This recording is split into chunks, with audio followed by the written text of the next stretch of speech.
આઈબ્રોને threading કરાવવું એ દરેક ફિમેલ્સની beauty રૂટીનનો એક ભાગ છે. કારણ કે જ્યારે આઈબ્રોને એક શેપ મળે ને ત્યારે ચહેરાની બ્યુટી ઓર વધી જાય છે. પરંતુ કેટલીક ફિમેલ્સ પોતાની આઈબ્રો બનાવવાથી ટાળે છે.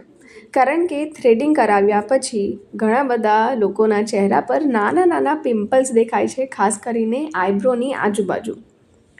આ સમસ્યા એવા લોકોમાં જોવામાં આવે છે જે લોકોની સ્કિન વધુ સેન્સિટિવ હોય છે, ક્યાં તો પછી બહુ જ બધી ઓઇલી સ્કિન હોય છે.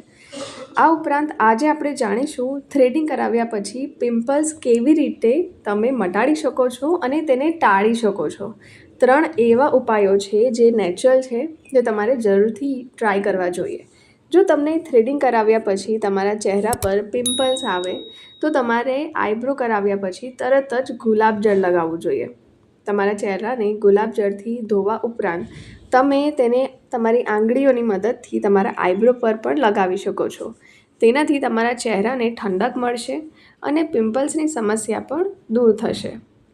તે જ સમયે થ્રેડિંગ કરાવ્યા પછી તમે સ્ટીમ ટ્રીટમેન્ટ તો બિલકુલ બી ના લો. કારણ કે જે હાજર હોય છે રસાયણો સ્ટીમમાં, તે તમારા ચહેરાને અને આઈબ્રોની આજુબાજુ પિમ્પલ્સનું કારણ બની શકે છે.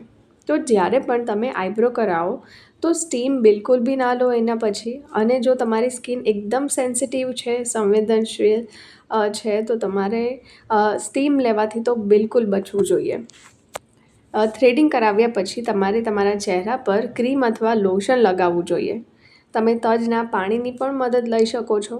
આ બળતરા અને પિમ્પલ્સનું જોખમ ઘટાડે છે અને આ તમારી ત્વચા પર ભેજ જાળવવાનું પણ કામ કરે છે. તમે થ્રેડિંગ પછી બરફ પણ ઘસી શકો છો. આનાથી પર પિમ્પલ્સ થવાની સમસ્યા પણ ઘટી જાય છે. જો તમને આ વિડીયો આજનો પસંદ આવ્યો હોય તો આ વિડીયોને જરૂરથી તમારા ફિમેલ્સ ફ્રેન્ડ્સ સાથે જરૂરથી શેર કરજો અને મારી ચેનલ સાથે જરૂરથી જોડાઈ રહેજો.